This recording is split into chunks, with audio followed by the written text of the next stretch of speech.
नामासवेरे न म्हणता त्या झाडांना वाढवणं, लावणं, त्यांचं संवर्धन करणं हे आपलं काम आहे.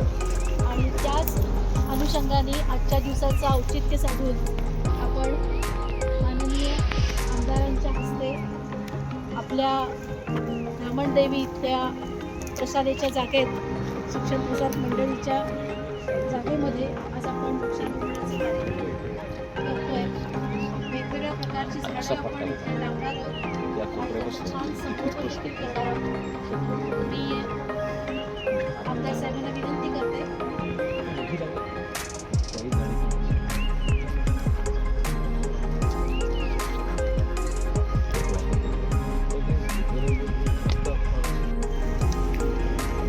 वृक्षारोपण करावं. तत्पूर्वी ह्या श्रीफळ वाढवून या कार्यक्रमाचा शुभारंभ करावा.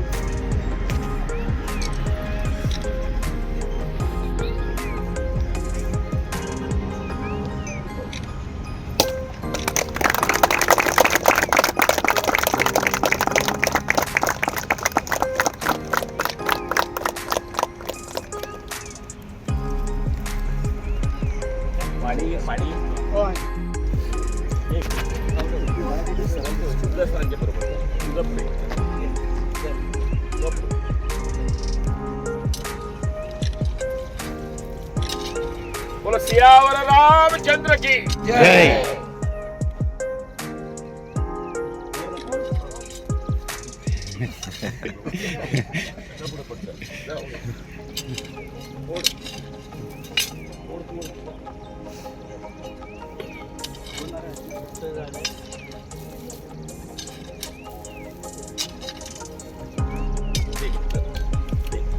कडुलिंबाच्या झाडाचं आपण वृक्षारोपण करतोय. As its bark, leaves and oil is used traditionally in medicine. In agriculture, it acts as a natural pesticide and it controls insects from getting in. It provides shade to the environment and it was commonly used traditionally as a natural toothbrush in the past. It is found all over in India.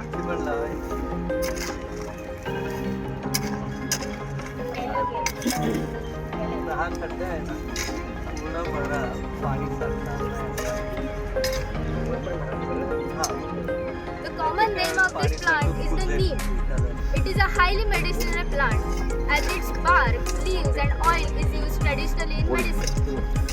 Its twigs are used as a tool, acts as a natural insect controller in the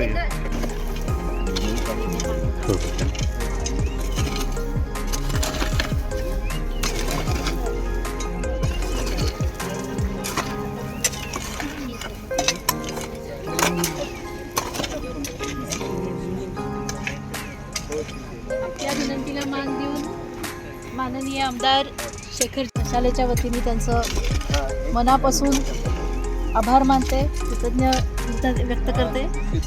आणि पाणी घालते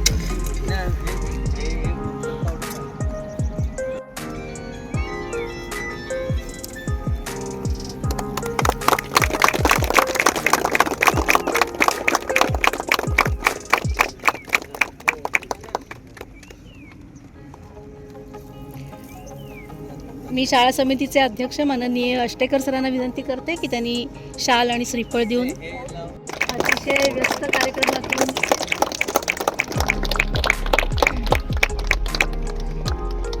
आपण आमच्यासाठी मौल्यवान वेळ काढला, त्यासाठी आम्ही आपले आहोत. ही आठवण तुमच्या मनात राहावी. माझ्याकडे सगळीकडे सगळ्या भागात हे सगळं तिकडले तिकडे तुला खात्री सांग, नाव सांग. गार्डनिंग सब्जेक्ट शिकवतो मी 5वी ते 8वी. मी आपल्याच त्याच्यामध्ये काय काय प्लांटेशन कशी लावायची किंवा ग्राफ्टिंग कसं करायचं त्याच्यानंतर कशी करायची छोट्याने असतो आता ही सायंटिफिक सगळं त्यांना माहिती आहे.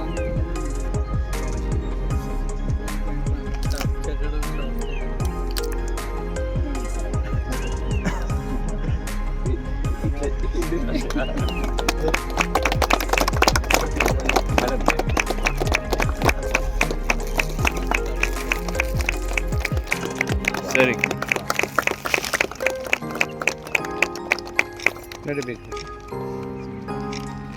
आपल्या आणि औषधी वनस्पती लागवड असा आपला प्रकल्प आहे आज. त्याच्या पुढच्या काही जमीन आहे. औषधी नाही म्हणजे शरद साहित्यात जाणारा की नॉर्मल आहे. 8 जून आपल्याला माहिती आहे की नाईक साहेबांनी त्यावेळी कृषी दिनाच्या निमित्ताने हा दिन चालू झाला आणि आंतरराष्ट्रीय पर्यावरण दिन म्हणून देखील ओळखला जातो.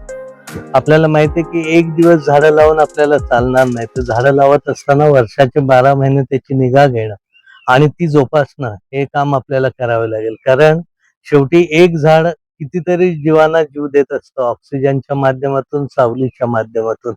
आणि ह्या सगळ्यामध्ये आपल्याकडे जी झाडं लावत असताना आता आपण इथं बघितलं की SPM चा उपक्रम अतिशय स्तुत्य आहे की मुलांना त्याची जाणीव व्हावी, मुलांना सामाजिक बांधिलकी त्यामधून जोपासता यावी. आणि हे सगळं करत असताना मगाची त्या छोटी मुलीचं नाव विसरलो मी, तिने सांगत असताना बॉटनिकल नेम, सायंटिफिक नेम ही देखील इतक्या चांगल्या पद्धतीने सांगितलं. म्हणजे ह्या वयात या मुलांना सायंटिफिक नेम सांगता येणं हे तसं सोपं काम नाही. आणि त्यामुळेच या पर्यावरण दिनाचं औचित्य साधून SPM च्या वतीने त्यांच्या प्रिन्सिपल मॅडम असतील, त्यांची संस्था चालक असतील, यांनी अतिशय उत्तम उपक्रम आजच्या दिवशी केलेला आहे. आणि नुसतं झाडं लावण्याचा उपक्रम नाही, तर हा परिसर अतिशय चांगल्या पद्धतीने डेव्हलप करण्याचं काम त्यांच्या माध्यमातून पुढे होणार आहे. आणि हा संदेश सगळ्या मुलांना सगळीकडे जर गेला तर प्रत्येक जण, मुलं आपापल्या घराच्या आवारात, आपापल्या भागामध्ये रस्ते असतात, त्या रस्त्याच्या दोन्ही बाजूला झाडं लावण्याची कल्पना त्यांनी स्वतःहून मुलांनी ठरवलं, पालकांनी ठरवलं तर खूप चांगलं त्याच्यातून आपल्याला उपयोग होऊ शकतो. आणि या सगळ्यामध्ये आपण देशी झाडं जेवढी लावता येतील तेवढी लावणं गरजेचं आहे. कारण मधल्या काळात आपल्याकडे ऑस्ट्रेलियन अकेशिया आला, मँजियम आला, गुलमोहर आला, रेंट्री आला, कॅशिया आला, यासारखी जी इंग्लिश झाड आहेत जी पर्यावरणाला घातक आहे. कारण कुठचंही झाड जे फास्ट वाढतं ते पर्यावरणाला घातक आहे, कारण ते वॉटर त्याचं जी शोषणाची प्रक्रिया आहे ती खूप जोरात होते. आणि अशी अनेक झाड आहेत की त्यांची पानं कुजत नाहीत आणि ती न कुजल्यामुळे देखील पर्यावरणाचा ऱ्हास होतो. त्यामुळे आपण आपल्याकडे लावताना देशी वृक्ष, आता हा औषधी झाड आहे, याच्यापासून खूप चांगला हे पण आहे, कडुलिंब असेल, जांभळं लावा तुम्ही. जांभळामध्ये सॉइल म्हणजे ज्याचं आपण इव्हॅपोरेशन लॉस देखील जांभळाच्या मुळे कमी होतं. याचं कारण दाट सावली असते, पानं जाड असतात. त्यामुळे ही देशी झाडं लावण्याकडे आपण सगळ्यांनी मिळून लक्ष दिलं पाहिजे. कारण शेवटी सरकार हे सगळं करेल ह्याच्यावर आपण नेहमी अवलंबून असतो. तर तसं न करता ज्या आता हायवे गेलाय, ज्या ग्रामपंचायती आहेत, जे दुकानदार आहेत, त्यांनी आपल्या समोरची झाडं जरी लावण्याचा प्रयत्न केला तरी सातत्याने ती झाडाची, वृक्षाची लागवड होऊ शकेल. आणि या अनुषंगाने आजचा दिनानिमित्त मी एवढंच सांगेन की जे अतिरिक्त लाकूड तोडी होते किंवा जंगलातली झाडं तोडली जातात त्याला पण एक कुठेतरी बंदी आणणं गरजेचं आहे. कारण आपल्याला आपला कोकण जर चांगला वाचवायचा असेल पुढच्या काळात तर पर्यावरण टिकवणं हेच खऱ्या अर्थाने आपलं स्वप्न असलं पाहिजे. तर एकच शेवटचा प्रश्न की म्हणजे आपण तालुक्याचे विद्यमान आमदार आहात आणि कृषीमध्ये आपली पदवी देखील आहे. वृक्षारोपण सगळीकडे होतच आहे, पण वृक्ष संवर्धन हा देखील आता गरजेचा विषय बनला. त्याबद्दल काय संदेश आहे? नाही, सगळ्यात महत्वाचं वृक्ष संवर्धनच आहे. कारण दरवर्षी फोटो काढण्यापुरता लागवड करून काहीच उपयोग नाही. आपल्याला माहिती आहे की अनेक वडाची झाडं आहेत, पिंपळाची झाडं आहेत, आंब्याची झाडं आहेत, ती सुद्धा वाचवली पाहिजेत. कारण एक आंबा व्हायला 50 वर्ष जातात आणि तोडायला काय एक दिवस पुरेसा होतो. त्यामुळे ही झाडं पण आयडेंटिफाय करून त्या शासनाने देखील चांगली योजना आणलेली आहे की जी झाडं हिस्टॉरिकल म्हणजे खूप जुनी आहेत त्यांचं संगोपन चांगल्या पद्धतीने करणं. आणि त्या पद्धतीने आपण प्रत्येकाने ठरवलं पाहिजे की आपल्याला ते करायचंय, तर सहज साध्य होऊ शकेल. मला करायचं.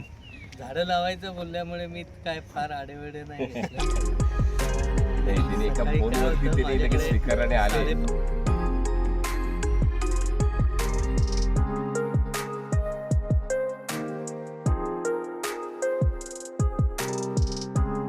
नमस्कार सर्वांना.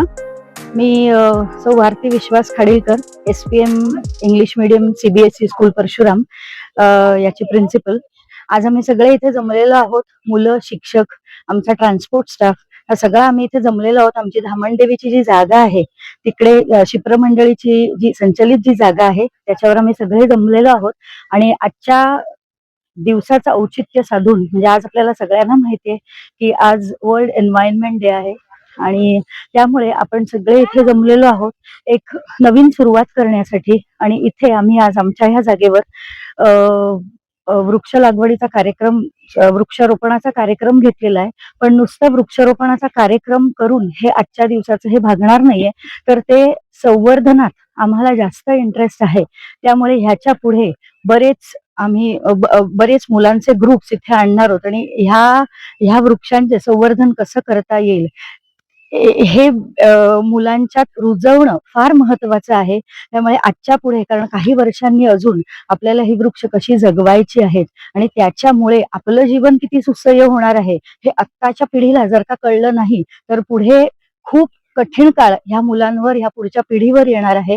त्यामुळे आत्ता वृक्ष जगवणं आणि ती आपल्यासाठी किती गरजेचं आहे हे ह्या पिढीला जाणून आम्हाला शिकवणं हे फार अत्यंत गरजेचं आहे. नुसतं वर्गात बसून किंवा नुसतं हे डॉक्युमेंटरी दाखवून किंवा शिकवून वर्ल्ड एन्व्हायरमेंट डे न साजरा करता आम्ही ऍक्च्युअली मुलांना इथे आणून तो किती महत्वाचा आहे हे दाखवून देऊन, मुलांनी अक्षरशः तुम्ही बघाल तर हातात फावडे घेतलेले आहेत. प्रत्येक मुलाला आपण लावतो त्या झाडाची माहिती येते आहे आणि त्यामुळे जास्त इंटरेस्ट मुलांचाही वाढतो आहे. त्यामुळे ह्या पुढे मुलं निश्चितच इथे यायला नक्कीच राजी असतील, नक्कीच खुश असतील. आणि त्या निमित्ताने हे जे सगळं शिक्षण आहे हे जास्त आजच्या काळात महत्वाचं शिक्षण आहे आणि म्हणूनच आजच्या दिवसाचं औचित्य साधून आम्ही हा सगळा कार्यक्रम केलेला आहे. आणि नमस्कार, मी प्राध्यापक डॉक्टर राघव आष्टेकर. या शिक्षण प्रसारक मंडळीचं मी तर नव्यानं या प्रशालेचा संचालक चेअरमन म्हणून इथे काम पाहतोय.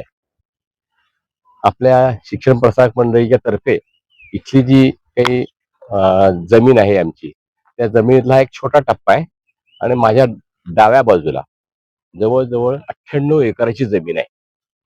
त्या जमिनीमध्ये आता जो काही मोकळा भाग आहे त्या ठिकाणी आम्ही वृक्ष लागवडीचा समारंभ साजरा करतो. आता पहिला सकाळचा टप्पा आमचा असं की याच्यामध्ये 100 मुलं एका वर्गाची विशिष्ट तेवढी पूर्ण करणार आहेत आणि त्या 10वीच्या 9वीच्या क्लासमधल्या मुलांच्याकडनं आजचा पहिला टप्पा सुरू होईल.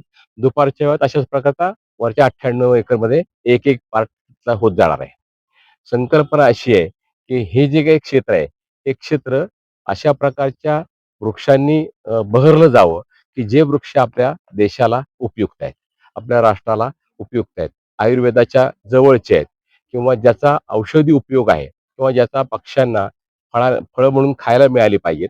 जसं माणसाला मिळाले पाहिजेत तशीच ती पक्ष्यांना मिळाली पाहिजेत आणि वानरांना पण मिळाले पाहिजेत. अशा प्रकारची फळं आणि औषधी अशा दोन्ही प्रकारचा इथं उपक्रम राबवला जाणार आहे. शिक्षण प्रसारक मंडळी ही शिक्षण क्षेत्रामध्ये काम करते, परंतु ज्याला मोठा इतिहास आहे. जे पुण्यामध्ये आपल्या सगळ्यांना माहिती आहे की सप महाविद्यालय नावाच्या महाविद्यालयासाठी लोकमान्य टिळकांनी दिलेली जी जागा आहे, लोकमान्य टिळकांच्या आशीर्वादाने मिळालेली जागा आहे. जगन्नाथ महाराज पंडितांनी ती जागा दिली. कारण का, तर हे टिळकांनी त्यांच्यासाठी जे काही काम केलं त्याकरता त्यांनी त्यांना विनंती केली, तुम्ही आमच्याकडनं निधी घ्या. परंतु टिळकांनी लोकमान्य टिळकांनी निधी घेतला नाही आणि त्यांनी काय सांगितलं, जर तुम्हाला काही करायचं असेल तर हे जे शिक्षक आहेत, जे शिक्षणात महत् कार्य करतायत त्यांना ही रक्कम द्या. आणि मग त्यामुळे तिथे 29 एकर जमीन आपल्याला त्यांनी 100 वर्षाच्या कराराने, 99 वर्षाच्या कराराने दिली. आणि आज तुम्हाला माहिती आहे की सप महाविद्यालय हा पुण्याचा श्वास आहे, पुण्याच्या मध्यभागी हार्ट आहे आणि त्या ठिकाणी आपण त्या प्रकारचं एक छान मैदान, तिथलं वृक्षराई अशी आपण सांभाळलेली आहे. अशाच प्रकारे माझ्या या चिपळूणमध्ये त्याच्यापेक्षा मोठी लँड आमच्या ताब्यात आहे आणि या कळंबस्तेमध्ये आमची जवळजवळ 17 एकर लँड आहे आणि नदीच्या जवळ आहे. आमची संकल्पना क्रीडा संकुल त्या ठिकाणी उभं राहावं आणि या सगळ्या प्रकारात ही जी काही वृक्षाई आहे ही आमच्या भिडे फाउंडेशनच्या तर्फे याच्यावर संवर्धन होईल. आयुष मंत्रालय आमच्या पाठीशी आहे, महाराष्ट्र शासन आमच्या पाठीशी आहे आणि मला असं वाटतं असे आम्ही भाग्यवान आहोत. हे जे विद्यार्थी आहेत त्या विद्यार्थ्यांकरता आम्ही वेगळं विभाग केलेला आहे की जो पर्यावरण विभागात आमच्याकडे शिक्षक आहे, तो शिक्षक या ठिकाणी ही वृक्षराई तयार करतोय आणि ह्या नर्सरीमधून आमच्या विद्यार्थ्यांकडनं हे वृक्षारोपण करतोय. आम्ही कोणाकडनं ते भाड्यानं विकत आणले असं नाही. आमची वृक्ष आम्ही तयार केले आहेत आणि ते वृक्ष आम्ही लावतो. हे आमचं वैशिष्ट्य आहे. नमस्कार, मी doctor Prashant Sharad Gurafe, chief scientific officer Shikshan Prasarak मंडळ. आपल्या शिक्षण प्रसारक मंडळीच्या माध्यमातून आज जागतिक पर्यावरण दिनाच्या दिवशी वृक्षारोपणाचा कार्यक्रम धामणदेवी या प्रसारक मंडळीच्या जागेमध्ये झालेला आहे. 5 जून 1972 रोजी स्टॉकहोमला जी परिषद झाली त्यामध्ये असा निर्णय झाला की 5 जूनला आपण जागतिक पर्यावरण दिन साजरा करायचा. दरवर्षाची थीम वेगळी असते. यावर्षीची थीम आहे inspired by nature for climate for our future. या थीमला धरून क्षिप्रमंडळी परशुरामच्या शाळेमध्ये सर्व विद्यार्थ्यांनी वृक्षारोपण केलेलं आहे. हे वृक्षारोपण केवळ दिखावा म्हणून न करता या पुढच्या काळामध्ये आपण इथे या वृक्षांचं संवर्धन करणार आहोत. त्याचबरोबर क्षिप्रमंडळीची जी भिडे फाउंडेशन म्हणून संशोधन संस्था आहे त्या इथे संशोधन प्रकल्प राबवणार आहे. तो प्रकल्प असा असणार आहे ज्याच्यामध्ये औषधी वनस्पतींचं संवर्धन आणि लागवड अशी आपण करणार आहोत, ज्या माध्यमातून चांगल्या पद्धतीचं रॉ मटेरियल हे उपलब्ध होईल आणि जी आयुर्वेदिक औषधं ही संपूर्ण जगामध्ये जातात त्याच्यासाठी रॉ मटेरियल हे आपल्याला उपलब्ध होईल. अशा पद्धतीचा उपक्रम पुढच्या काळामध्ये क्षिप्रमंडळीच्या या धामणदेवीच्या जागेमध्ये आपण करण्याचा आपला मानस आहे आणि त्याचा आज शुभारंभ हा सर्व विद्यार्थ्यांच्या माध्यमातून होतोय. आणि त्यासाठी आपले विश्वस्त श्री राघव अष्टेकर, त्याचप्रमाणे आपल्या मुख्याध्यापिका सौ खाडीलकर या सर्वांनी पुढाकार घेऊन हा कार्यक्रम केला. त्याबद्दल मी विशेष त्यांचं अभिनंदन करतो आणि असा विश्वास देतो त्यांना की भिडे फाउंडेशन या ठिकाणी एक चांगला संशोधन प्रकल्प पुढच्या काळात राबवेल. धन्यवाद. ताज्या बातम्या बघण्यासाठी राजसत्ता न्यूज चॅनलला लाईक करा, शेअर करा आणि सबस्क्राईब करायला विसरू नका.